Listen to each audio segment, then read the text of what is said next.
We have Jason Michael Thomas here in the kitchen, and we're going to be planting today, right? Yeah. So I wanted to lead with just saying that I'm doing kind of a seed starting class at Gleaners on Wednesday at 9:15, open to the public.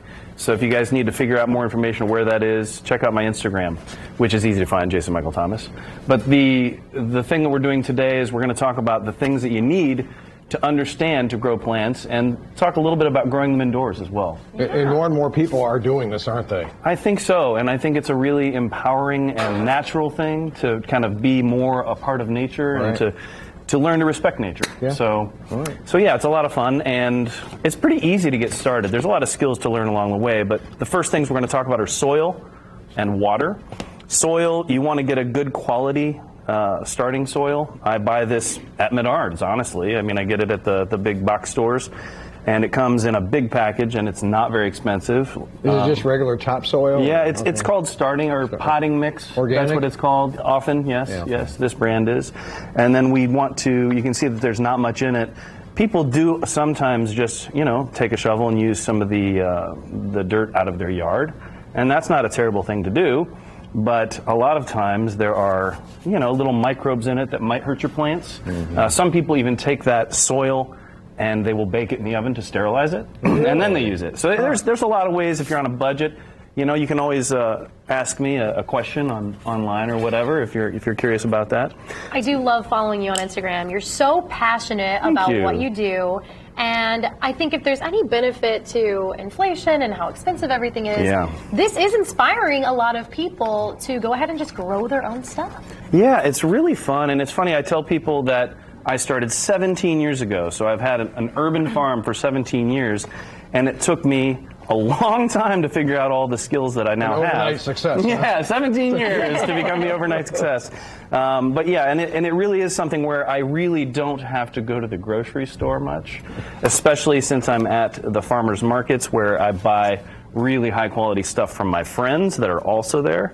So we're at Carmel and Broad Ripple, so we've got all kinds of great stuff, proteins and everything, produce. So when you add your water to the soil, you want it to kind of just clump together like somebody said, a messy snowball. You don't want it to be too wet, so that you still need to add a little more water.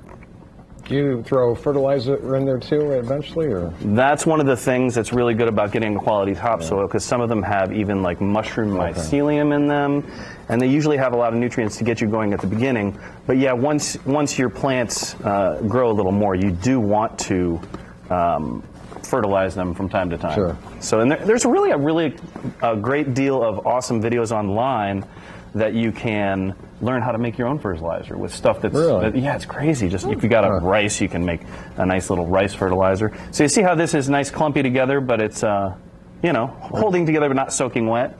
A dirty snowball. Yeah, and you can see that you just add this to your pot when it's nice and moist. You just tamp it down a little bit. You don't want to like crush it down, because plants also like air. We'll talk about that later. And then I typically will just add a few seeds to that, and we're going to do that next segment.